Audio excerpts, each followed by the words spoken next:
To be very Frank, ഒരു engineering സ്റ്റുഡന്റിന് പറ്റിയ ജോലിയാണിതെന്ന് എനിക്ക് തോന്നണില്ല. ജോലി ഉണ്ടാവുക എന്നുള്ളതല്ലേ പ്രധാനം. അതെന്തായാലും എന്താ, ചെയ്യുന്ന ജോലിക്ക് ഒരു റെസ്പെക്ട് ഒക്കെ കിട്ടണ്ടേ?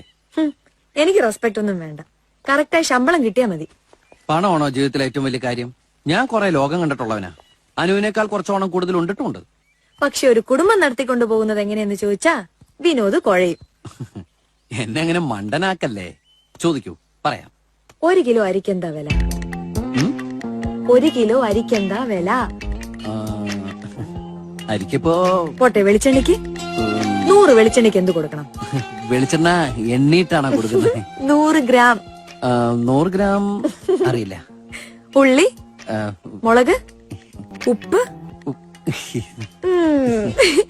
നമ്മളെപ്പോഴും കേൾക്കാറുള്ളതല്ലേ, കറണ്ട് ചാർജ് വർദ്ധിക്കുന്നു, കുറച്ചില്ലെങ്കിൽ സമരമെന്നൊക്കെ. 1 യൂണിറ്റ് കറണ്ടിന് ഇപ്പൊ എത്രയാ ചാർജ് ചെയ്യുന്നത്? അപ്പൊ സ്വന്തം വീട്ടിൽ എന്നും ഉപയോഗിക്കുന്ന സാധനങ്ങളുടെ വിലയെപ്പറ്റി ഒന്നും അറിയില്ല.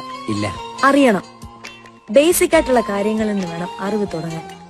അല്ലാതെ ഇറാഖിൽ അമേരിക്ക എത്ര പട്ടാളക്കാരെ അയച്ചു, ഉത്തര കൊറിയ അണുപരീക്ഷണം നടത്തിയോ, ഫിഡൽ കാസ്ട്രോ ക്യൂബ ഭരിക്കാൻ തുടങ്ങിയിട്ട് എത്ര കാലായി, ഇതൊന്നും ഒരു ശരാശരി മലയാളിയുടെ വിഷയമല്ല. കൺമുമ്പിലുള്ള ജീവിതം കാണാതെ എത്ര ഓണം ഉണ്ടിട്ടെന്താ കാര്യം?